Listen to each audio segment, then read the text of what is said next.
Cuando una persona es demasiado emotiva, cuando no puede controlar sus emociones, bueno, lo va a pasar mal. Y los demás lo van a pasar mal con él. Eso ya lo sabíamos.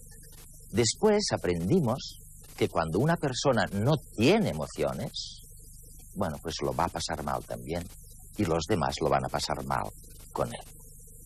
Pero lo nuevo, lo que acabamos de descubrir, es que las emociones están en el comienzo de todas las cosas.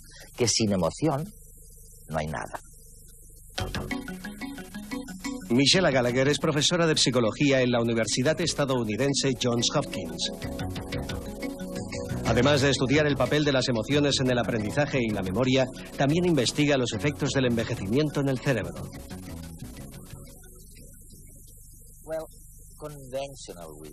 La sabiduría convencional dice lo siguiente, me corriges si me equivoco. Tradicionalmente se dice que lo importante es el número de neuronas y para que se produzca una disminución no patológica en la capacidad de entender y de memorizar, tiene que suceder exactamente lo mismo que lo que ocurre cuando hay una patología como es el caso de Alzheimer, que las neuronas se destruyen. Y de repente apareces tú y dices que has estado estudiando todo esto y que no es así. Que lo importante, por lo menos en la disminución no patológica de la capacidad de entender y memorizar, son las sustancias químicas que contribuyen a la comunicación de una neurona con otra las que fallan. Oye, si esto es así, hay muchas cosas que van a cambiar, ¿no? ¿Es así? ¿Y qué es lo que va a cambiar? Tienes razón al decir que en los últimos años se ha producido un cambio fundamental. Un cambio total en la forma de pensar sobre el fundamento de los cambios cognitivos que se dan al envejecer las personas. Antes se creía que al envejecer, no importa cómo, se perdía sustancia cerebral, disminuía el número de neuronas. Y yo empecé a estudiar esta cuestión con la esperanza de que fuera verdad. Pero los resultados fueron tan sorprendentes para mí como para la mayor parte de la comunidad científica. Al utilizar ciertos métodos muy cuantitativos que permiten contar millones y millones de células, se trata de métodos que no existían cuando Ramón y Cajal estudiaba el cerebro. Se vio que individuos adultos en una edad muy avanzada, incluso en organismos que tienen problemas de memoria, dejando aparte la enfermedad de Alzheimer, tienen el mismo número de neuronas que los más jóvenes. De hecho, no hay ningún cambio en el número de neuronas. Por lo tanto, tiene que haber otro fundamento que explique estas diferencias en la cognición. Por ejemplo, la pérdida de memoria. Exacto. ¿Qué sucede entonces? ¿Es que las neuronas a esta edad se comunican peor entre sí? ¿Aprenden? Bueno, sí. Hoy creemos que los problemas de memoria, cuando la gente envejece, son problemas funcionales que se dan en la comunicación entre neuronas. ¿Tú estás convencida de que el proceso de envejecimiento va a cambiar radicalmente? Sí, sí. Creo que se trata de una revolución realmente. Pero solo hemos empezado a darnos cuenta de lo que realmente tenemos que hacer. Quiero decir que hoy día hay más preocupación respecto a las patologías asociadas al envejecimiento. Y tienen razón de estar preocupados. El Alzheimer vacía la mente y destruye la vida de una persona. Pero si se llega a vencer el Alzheimer con un buen tratamiento, y creo que esto sucederá, es posible que todavía nos quede alguna reducción de la capacidad de hacer las cosas normalmente. Y una de las analogías que suelo utilizar es que la gente al envejecer ya no pueden leer con tanta facilidad el listín telefónico, ¿verdad? Esto sucede con bastante frecuencia. Y si vas al médico y dices, ya no puedo leer esto tan bien como antes, y el médico dice, bueno, es lo normal de la edad, ya puede irse. Eso es muy poco satisfactorio. Creo que lo que esperamos es algo así como eso que llamamos gafas bifocales o gafas de leer, pero para el cerebro. Algo que nos permita hacer ajustes para mantener la capacidad de leer el listín telefónico, de recordar los nombres de las personas y de continuar funcionando.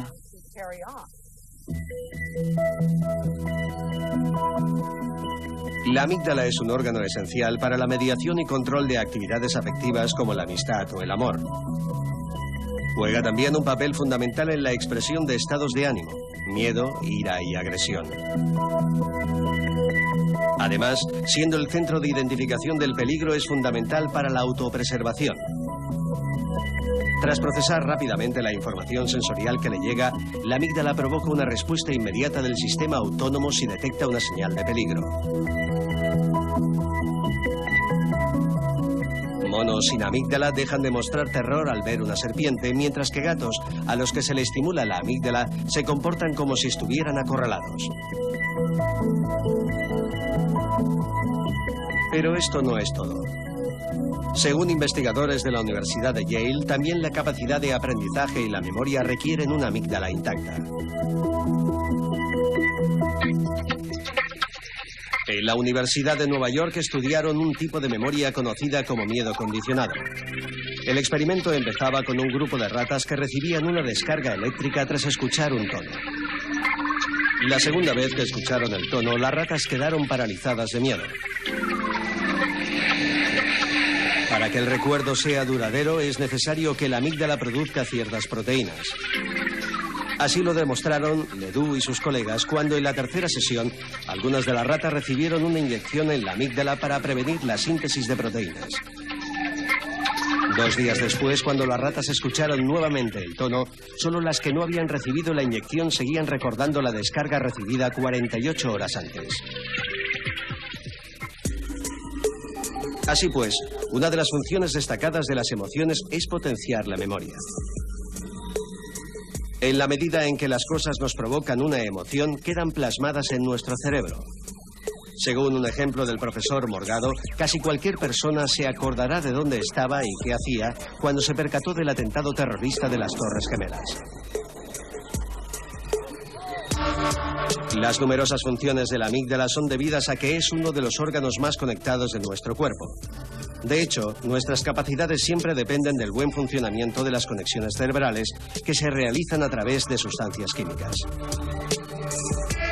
Recientemente se ha conocido que la disminución de estas comunicaciones y de la plasticidad cerebral, y no tan solo del número de neuronas en activo, es la causante del envejecimiento del cerebro. Así pues, para mantener el espíritu joven, no basta con hacer algo de ejercicio físico, ya que la calidad de vida de nuestra vejez depende también de que ejercitemos las comunicaciones de nuestro cerebro.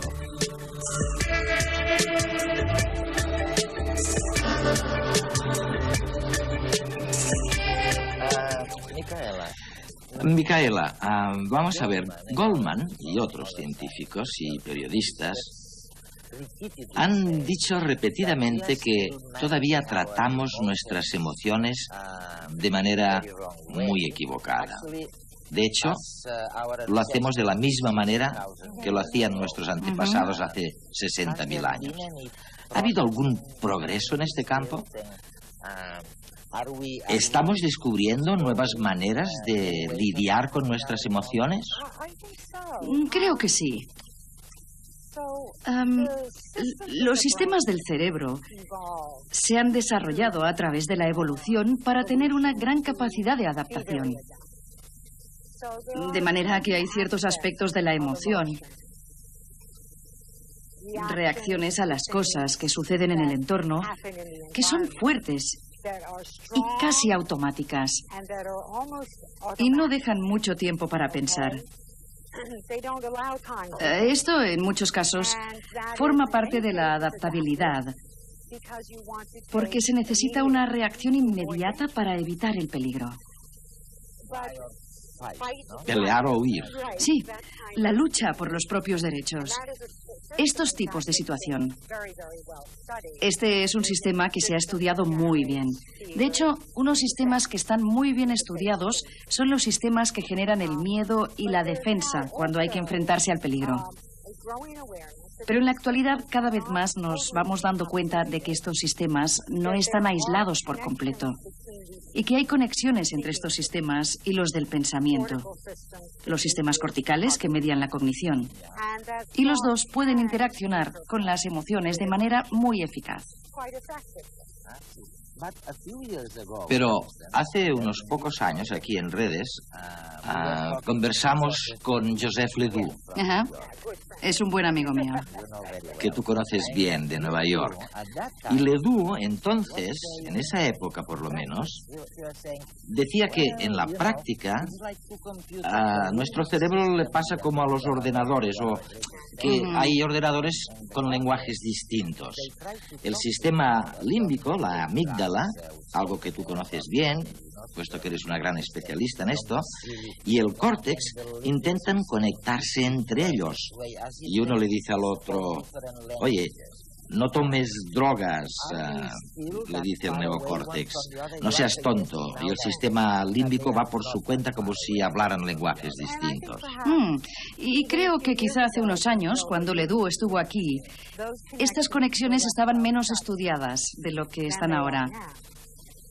Y el tema de la conferencia que impartiré en este congreso creo que es una prueba muy buena de que la amígdala, esta semilla de emociones que puede directamente controlar el comportamiento de una forma automática, también puede interactuar en la formación del córtex y en cómo el córtex puede llegar a tomar decisiones sobre las emociones. ¿De acuerdo? Pero ¿a qué tipo de situaciones? Luego hablaremos de esto. Dime ejemplos. Bueno, a ver, déjame que te dé un ejemplo obtenido de la vida cotidiana donde creo que este sistema actúa. Digamos que estás caminando por la calle a mediodía y estás pensando dónde ir a comer. Ves un restaurante y recuerdas que la última vez que comiste ahí, la comida no estaba demasiado buena. ¿Lo recuerdas? De hecho, casi puedes recordar el gusto de la comida que comiste ahí. Y luego hay otro restaurante en el que también recuerdas la última vez que comiste y que era delicioso. Recuerdas los entrantes y el vino que era magnífico y dices, ajá. Y vas a ese restaurante. Has tomado una decisión entre algo que no era muy bueno y algo que era maravilloso. Y de hecho en mi conferencia hablo de cómo la amígdala ayuda al córtex a establecer en el cerebro los recuerdos relacionados. Ah, sí. Y en realidad estos recuerdos no están en la amígdala, se forman en el córtex. Es decir, hablaré sobre qué pistas al ver el restaurante están asociadas con lo que previamente se ha experimentado con la ayuda de la amígdala. Si no se tiene amígdala, no se pueden hacer estos tipos de relaciones. Y son representaciones mentales, no son un simple comportamiento inducido. Y son enormemente importantes cuando estamos a punto de actuar, no inducidos a actuar. De manera que hacemos elecciones basadas en este tipo de información. Todos los animales compartimos la capacidad de respuesta inmediata a la agresión y a la necesidad de comer. Este comportamiento es regulado por un cerebro primitivo que se ha conservado a lo largo de la evolución. Con los mamíferos, además, aparecieron las emociones. Un nuevo cerebro, el límbico, es el responsable del afecto y los instintos de protección y posesión.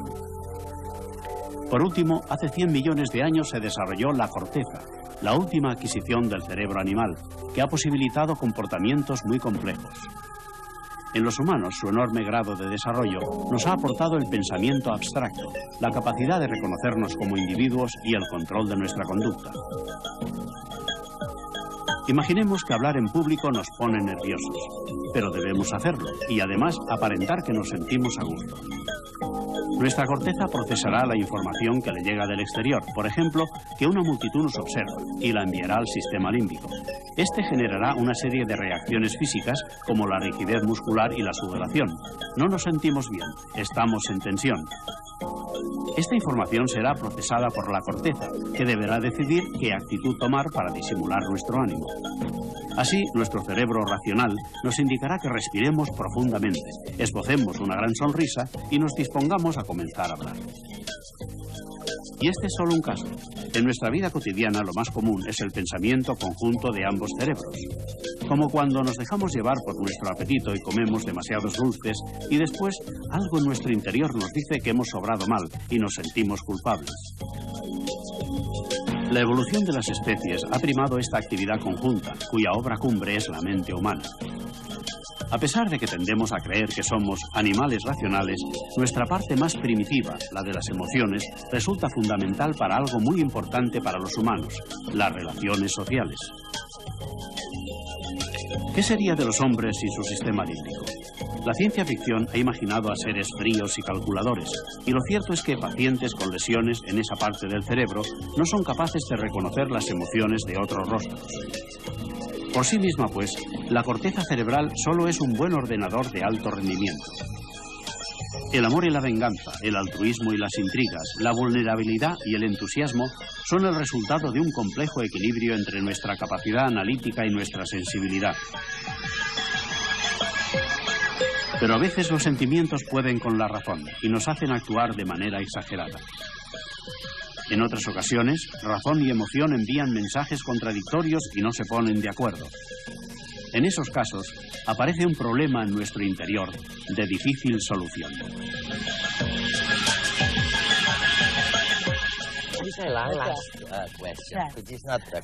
Micaela, la última pregunta, que no es una pregunta, sino una reflexión, y me gustaría saber qué piensas tú de esto. Visto desde la calle, cuando se observa el comportamiento del cerebro, para decirlo en palabras muy corrientes, tendemos a pensar que el cerebro es un gestor estupendo de procesos automáticos. Respirar, digerir, todos estos procesos de los que se encarga también el cerebro. Y cuando miro a mi alrededor, en efecto, todo es maravilloso y lo han hecho algunos cerebros. Pero el odio, las guerras, los desastres, la humillación, la tristeza, que también ves alrededor. Entonces tiendes a pensar que el cerebro no es tan buen gestor de los procesos no automáticos. Procesos en los que se debe decidir si se toma esto o no, si la mato o no la mato, si tomo este trabajo o no lo tomo. La gente de la calle puede pensar que el cerebro no es tan bueno cuando gestiona estos procesos como los otros, que son automáticos. ¿Qué piensas tú de esto? Creo que el cerebro creció con el cuerpo y se ha desarrollado para obtener toda la información que necesita para hacer estas operaciones homeostáticas, de manera que es un dispositivo perfecto, o casi perfecto. En ausencia de enfermedades podemos respirar, controlamos el corazón y nos hemos desarrollado como organismo biológico con toda la información que necesitamos. Pero en el mundo exterior, en primer lugar, nuestra evolución es lenta y nuestro mundo ha cambiado de una manera enorme, incluso a lo largo de mi vida y a mi alrededor. Además, el cerebro tiene una capacidad limitada y no somos tan maravillosos como nos creemos. Y en este momento no somos conscientes de todos los factores sobre los que si tomamos una decisión habrá un impacto posterior. De manera que, primero de todo, existe un vacío en la inteligencia, si quieres llamarlo así, por parte del cerebro, en la capacidad de ocuparse de toda la información y del mundo. Es simplemente eso. Así es. Y lo otro es que desde mi punto de vista, una parte de esta complejidad es que las decisiones conllevan beneficios y costes que no están presentes en nuestra fisiología interna. Y por lo tanto, es posible que algunas decisiones que hemos tomado por algún motivo tengan otras consecuencias. Algunas de las cosas que aparentemente no funcionan bien en el mundo es debido a esta característica de enorme complejidad. Lo que a mí me preocupa es cuáles son las funciones del cerebro realmente aberrantes, que causan la brutalidad y la monstruosidad. Y cómo pueden la experiencia y las influencias sociales contribuir a hacer que nuestro cerebro produzca más bien que mal en nuestras decisiones. Sí. Pero creo que tenemos que ser humildes cuando pensamos en nuestra inteligencia.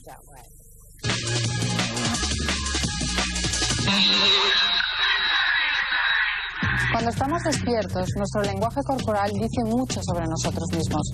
Pero incluso cuando dormimos, nuestro cuerpo releva rasgos de nuestra personalidad. En Inglaterra se acaba de presentar una investigación que asocia la posición que adoptamos para dormir con el perfil psicológico de cada persona. Se han identificado las 6 posturas más comunes a la hora de dormir y se han asociado con diferentes personalidades. La posición más extendida es la fetal, que corresponde a personas tímidas y sensibles. Los que duermen en la postura del soldado, es decir, sobre la espalda con los brazos a ambos lados, son individuos tranquilos y reservados. Dormir de lado con las piernas estiradas y los brazos hacia abajo, lo que se denomina figura tronco, indica que se tiene una personalidad de trato fácil y sociable. Pero si los brazos están estirados hacia adelante de forma más agresiva, la persona tiende a ser difícil e irascible. Los que concilian el sueño sobre la barriga y con las manos al lado de la cabeza son personas impetuosas. Por último está la posición estrella, que corresponde a aquellos que duermen con las piernas y los brazos estirados y que se relacionan con personalidades comunicativas. Cada vez son más numerosos los estudios sobre los efectos del magnetismo en los seres vivos. Un equipo de agrónomos de Madrid ha comprobado que las semillas y las plantas expuestas a campos magnéticos germinan y crecen más y mejor. El estudio se centra en conocer el efecto que ejercen los campos magnéticos en la agricultura, especialmente en plantas de lenteja, cardo, tomate, trigo y girasol. Las diferentes especies se someten a diferentes tiempos de exposición mientras crecen bajo un imán. Se ha comprobado que la respuesta biológica existe y que por tanto el efecto magnético estimula por una parte el número y la velocidad de germinación y por otra también aumenta la longitud y el peso en las primeras etapas de crecimiento. Una de las especies más sensibles son las lentejas. Para conocer todos los detalles, las plantas control fueron sometidas a diferentes intensidades de campo, así como a diversos tiempos de exposición. Ahora se quiere saber cómo afecta el magnetismo a la coloración de los frutos y a su actividad fisiológica. Las plaquetas son muy frágiles y vulnerables. Gracias a una técnica sencilla y barata, se ha conseguido prolongar la vida útil de estos coagulantes sanguíneos. El descubrimiento permitirá optimizar las donaciones de sangre. Una nueva técnica podrá duplicar la vida útil de las plaquetas y crear un suministro más seguro y duradero de sangre. El estudio se está realizando en la Universidad de Harvard y de momento queda demostrado que agregando una pizca de azúcar a las plaquetas sanguíneas que previamente se han aislado, se pueden refrigerar. Una vez refrigeradas, las plaquetas se mantienen en perfecto estado durante por lo menos 12 días.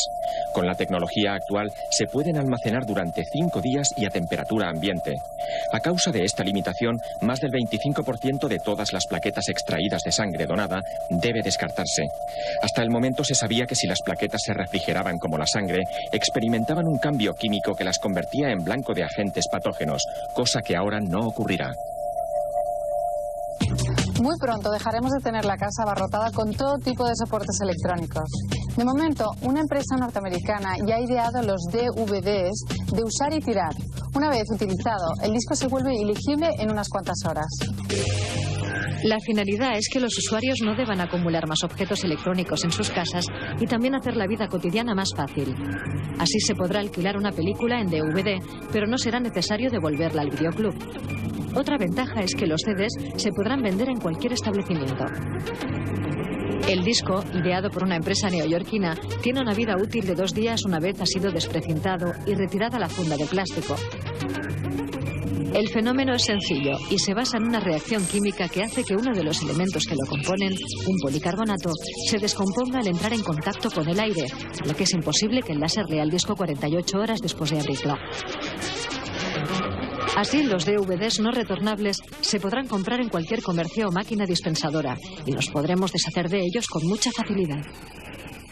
Una vez más, ciencia y sabiduría popular se da la razón. En un experimento realizado con ratones, los científicos han conseguido modificar el color del pelo de las crías al variar la dieta de las madres. Y es que, como dice el refrán, somos lo que comemos. Lo que queda claro es que los genetistas han conseguido modificar el color del pelaje de los ratones, modificando la dieta de sus madres. Queda así demostrado que los factores ambientales son capaces de alterar la actividad genética, condicionando de por vida las características de los vástagos.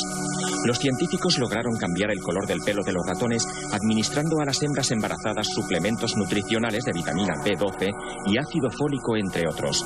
Durante la gestación, las madres que recibieron estos aportes tuvieron crías marrones, mientras que el resto presentaba un pelaje amarillento. Así pues, la nutrición materna puede acabar afectando en la salud de su prole. La dieta y otros compuestos que se ingieren aparentemente inocuos también pueden alterar el desarrollo en el útero.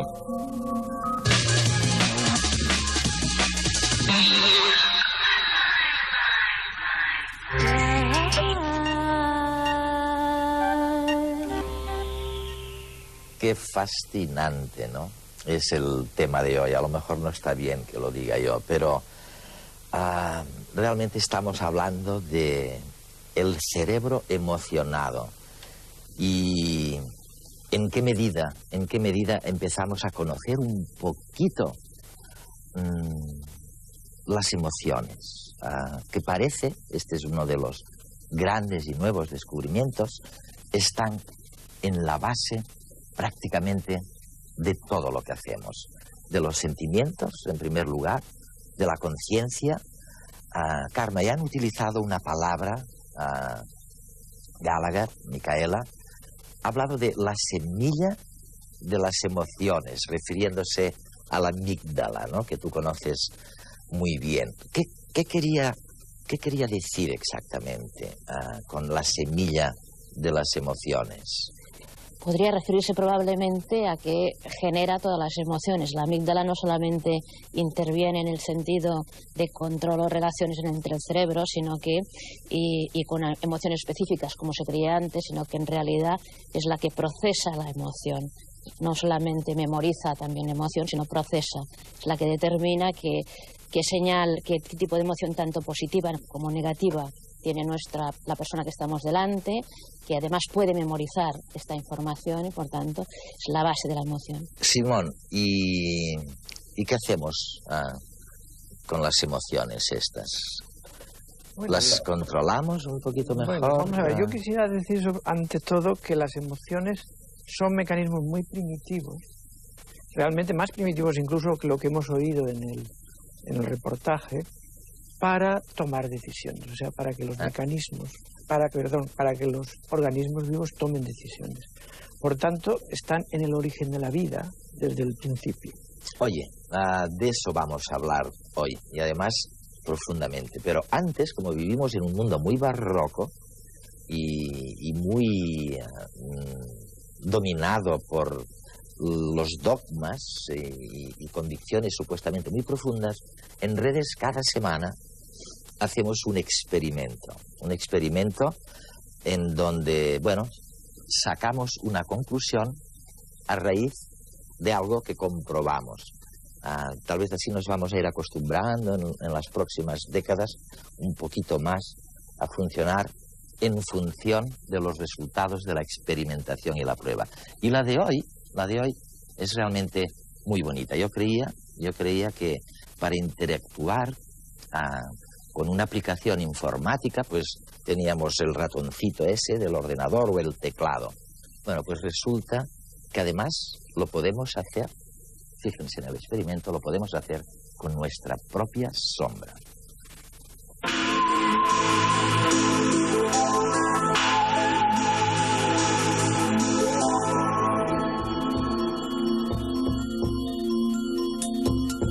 El ratón y el teclado son los periféricos que utilizamos para interactuar con las aplicaciones informáticas. Más recientemente se han desarrollado otras formas alternativas como el reconocimiento del habla, el movimiento labial o la captura de movimiento. Pero en el Departamento de Multimedia de la Salle de Barcelona han explorado otras formas de interacción. Juegos que nos sugieren las luces y sombras de la antigua China.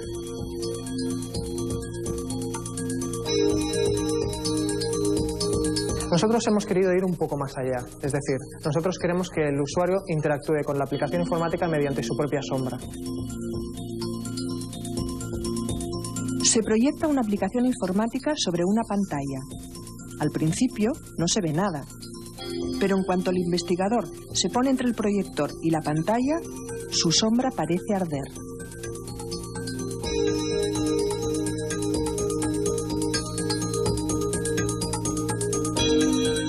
Cuando se proyectan burbujas ingrávidas, puede cambiar su trayectoria. ¿Cómo lo consigue? El proyector de la sombra está conectado a un ordenador. La sombra que genera el investigador, junto con la imagen proyectada en la pantalla, son capturadas mediante una webcam que las conduce al ordenador. En el ordenador, un programa informático recibe a la vez la imagen proyectada más la sombra generada y las separa. Al separarlas, modifica la trayectoria de la burbuja según los movimientos del investigador. Combina los algoritmos y envía una nueva imagen producto de ellos, la acción combinada entre el jugador y su sombra. Así, tenemos un elemento que es la sombra que pasa a ser un input más de la aplicación, como puede ser el teclado o el ratón.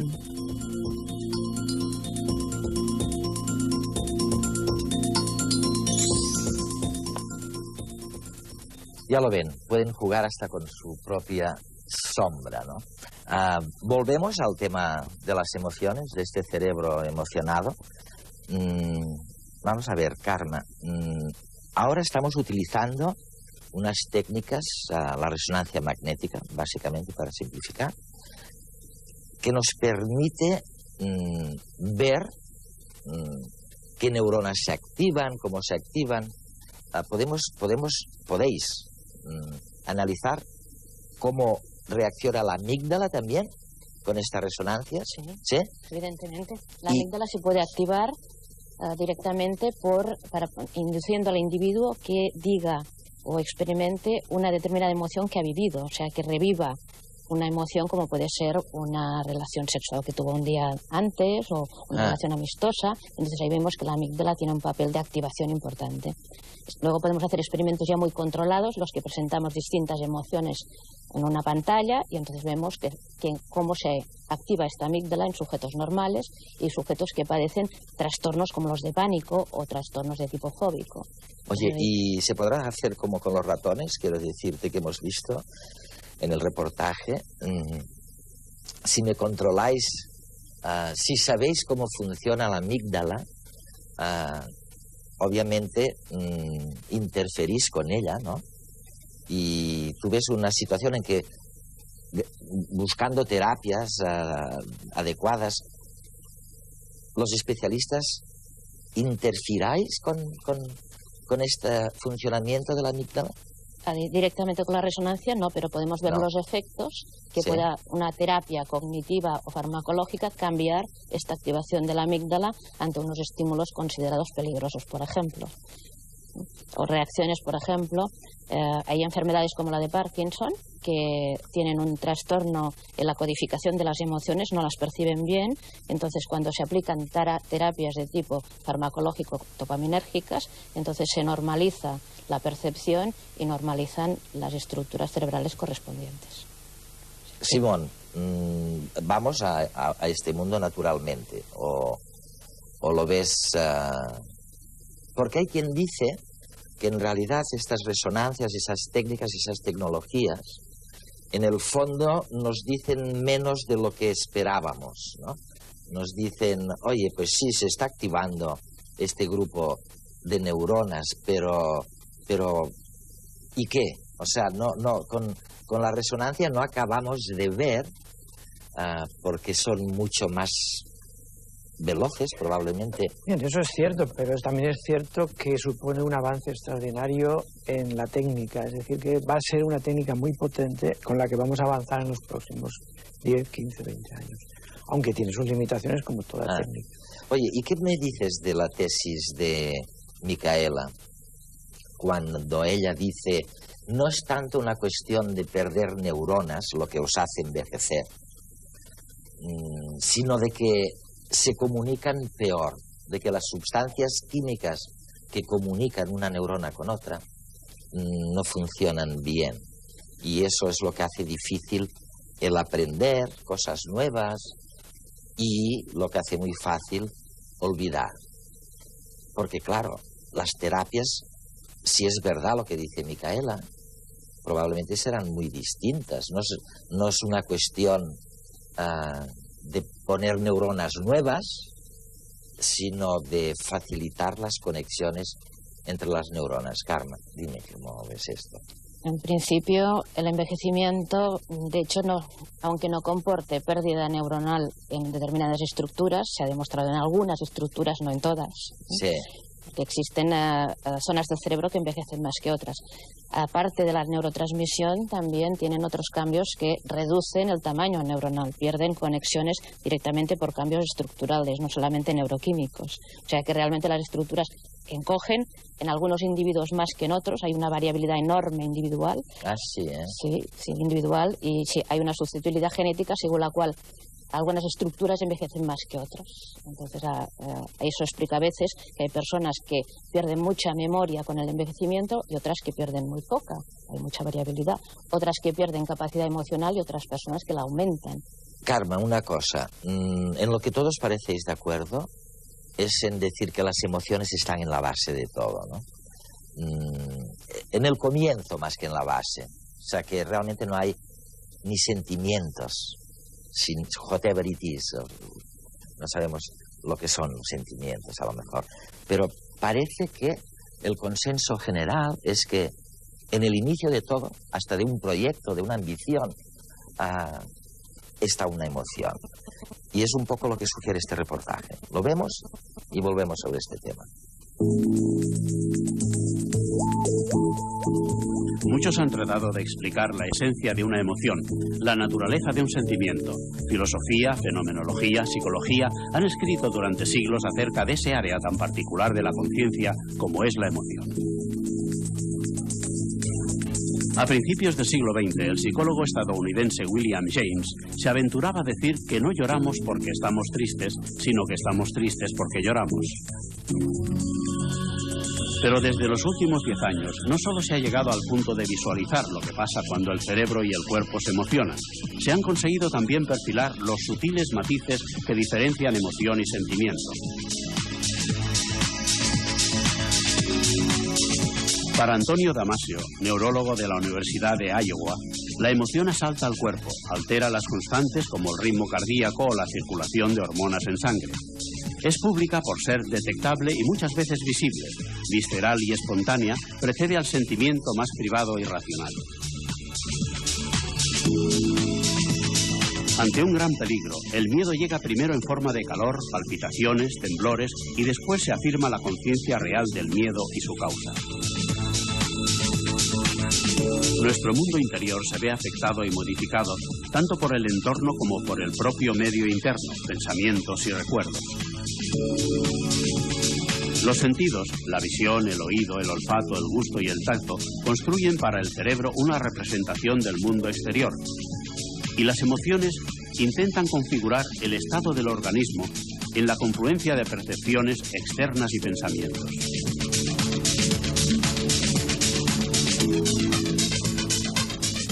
La emoción y los cambios fisiológicos que la acompañan quedan asociados en el cerebro a la situación que los ha provocado y resurgirán cuando se reproduzcan esas circunstancias. Son lo que Damasio ha dado a conocer como marcadores somáticos.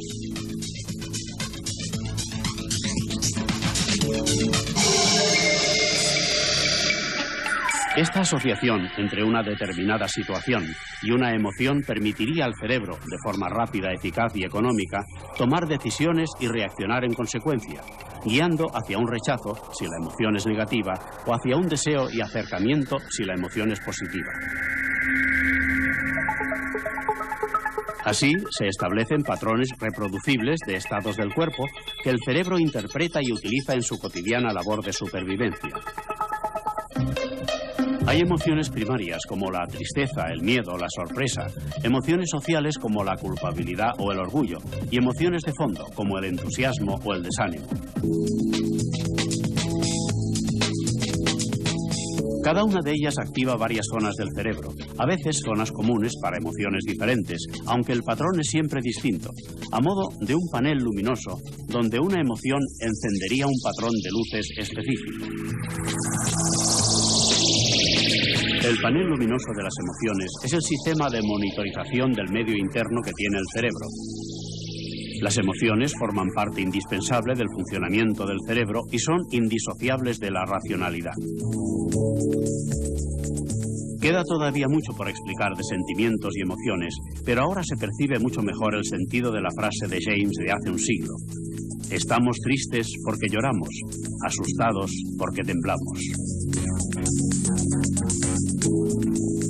El papel de las emociones. Y yo me pregunto, y se lo voy a preguntar enseguida a Carme, y yo me pregunto si es tan primitivo y tan genético y tan casi visceral este tema, tan primordial, este tema de las emociones, ¿cómo es que la gente las puede simular de una manera, vamos, que te pueden engañar totalmente, ¿no?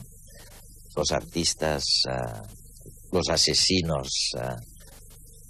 Sí, el tema, pues, evidentemente tiene un componente, las emociones, un componente límbico, en el cual interviene la amígdala, que es muy automático y generalizado, pero luego el hombre, con la evolución que ha hecho del cerebro, ha tenido necesariamente, por adaptación, tener que aprender a simular las emociones, porque, por ejemplo, es de convivencia social que ante una emoción negativa, como puede ser cuando te hacen un regalo horroroso, tengas que poner una cara distinta a lo que opinas.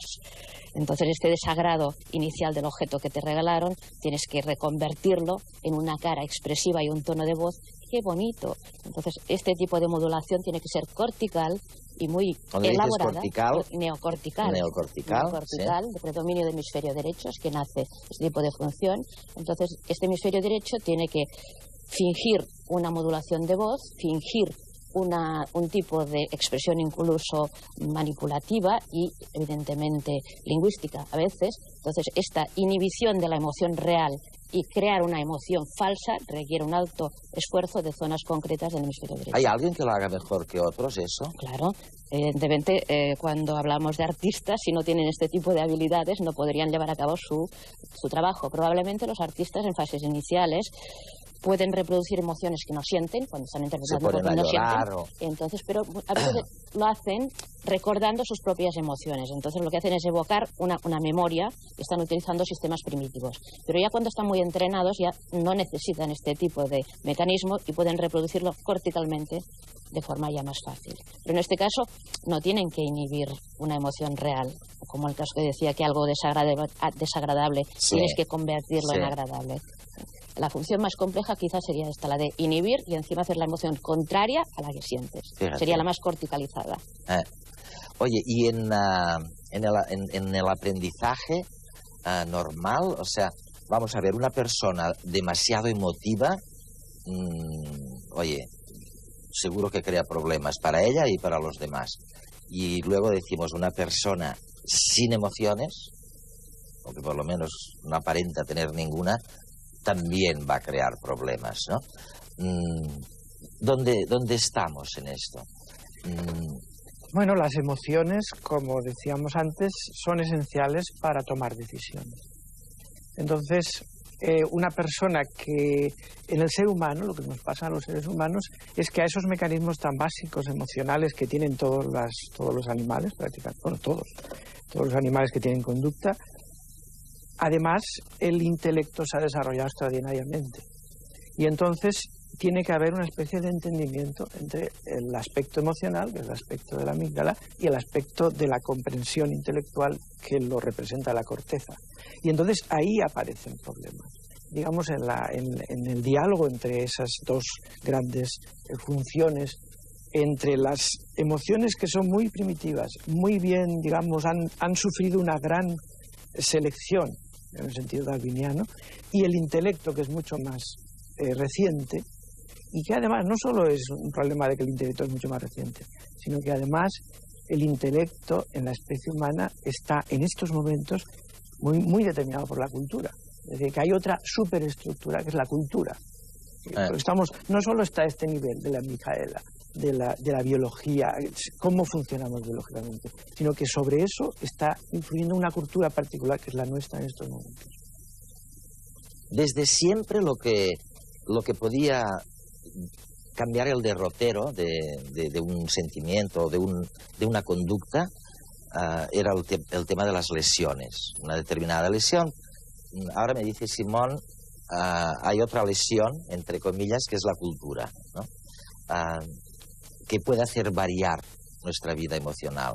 Oye, háblame un poco de las lesiones. Sabemos bastantes más cosas estos últimos 10 años, gracias a vuestras tecnologías. Sí, sabemos con más precisión qué regiones del cerebro en concreto tienen un papel dentro de las emociones. Por ejemplo, antes no podíamos diferenciar entre comprensión de la emoción o expresión de la emoción, que son dos funciones distintas dentro de un mismo hemisferio.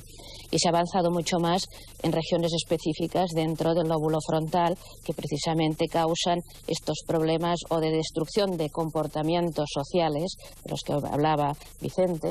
Hay lesiones que realmente hacen perder el patrón de que has aprendido de cómo comportarte en sociedad de acuerdo con una emoción. Carmen, sí, por ejemplo, el córtex orbital frontal, cuando afecta realmente el orbital, pierdes los patrones de comportamiento aprendidos sociales, de interacción entre sociedad y emoción. Lesiones de conexión entre el sistema límbico y este córtex orbital, cuando son simplemente entre medio, de desconexión, entonces te dan un problema de ese tipo de control. Lo que quiero realmente, lo que puedo hacer, y es un diálogo quizás entre el córtex, que aún contiene los patrones, y sistema límbico, que pretende imponer unas emociones. ¿Y estas lesiones cómo proceden? Quiero decirte, son lesiones que se pueden producir en la infancia por malos tratos, por abusos, no. O son golpes. Ahora me estaba refiriendo a lesiones adquiridas, traumatismos craneoencefálicos por accidente de tráfico, sí. Afectan muy frecuentemente estas regiones frontales. Ajá. Por ejemplo, intervención de tumores cerebrales, que también afectan estas regiones, a veces simplemente hemorragias cerebrales, intervenciones quirúrgicas de una hemorragia o tumor. Hay una gran variedad de lesiones que producen. Pero además existen también, claro, a veces decimos lesión como distinto a mal funcionamiento cerebral. Además de las lesiones existen patologías psiquiátricas que son disfunciones. Sí. Actualmente la psiquiatría ha evolucionado mucho porque se conocen disfunciones también ligadas a regiones cerebrales concretas. Antes se especulaba y ahora esto se conoce.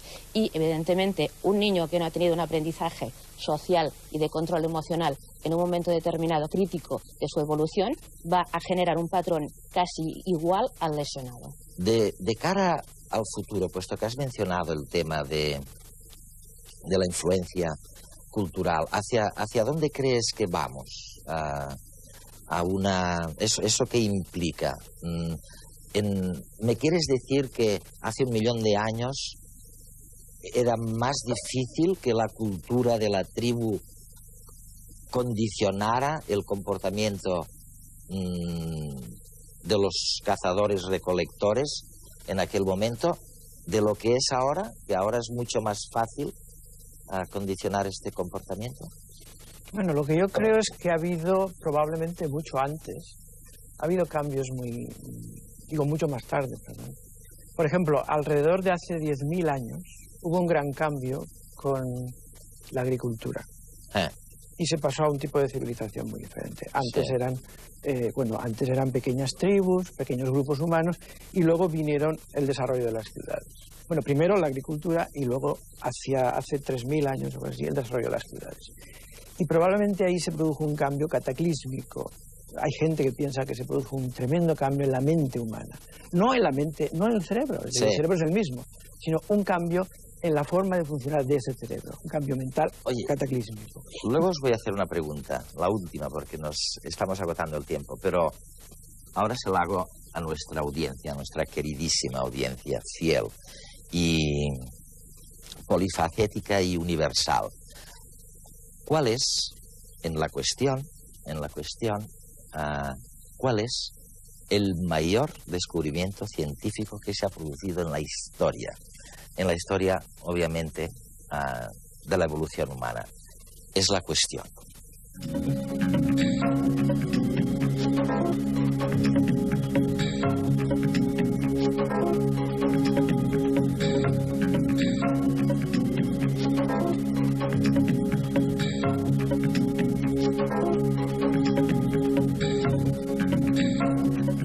Al final de este concurso de la cuestión hay un vencedor y el vencedor tendrá un premio que de momento no se lo decimos. Oye, no quiero que influenciéis, tengáis, que me llevéis por un camino u otro a la audiencia, pero así, a bote pronto, ¿cuál creéis que ha sido el descubrimiento mayor de la historia de la evolución?